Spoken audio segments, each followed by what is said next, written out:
Well, of course, we don't know what. Mana desthilat di destê yek partiyê de yan guhertina sîstema niha li Tirkiye ji bo gelek partiyan dêbandora wê li ser pêvajoya me hebe. Li gorî encamên helbijartinan em ê karibin nas bikin ku dêbandor çawa bêkirin ku gelo sîstema yek partiyê yan gelek partiyan li ser desthilata Tirkiye dibe eger hikûmeta Tirkiye hevpeymanî bî jî dê kîja partî wê hevpeymaniyê girê bide. Ez hêvîdarim piştevaniya Tirkiye bo pêvajoya Qibrısê her berdewam be.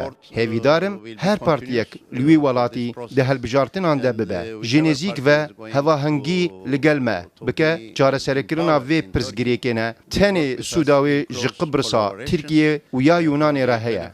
Lêbelê peywendiyên Tirkiye bi yekîtiya Ewropayê re baştir dikin.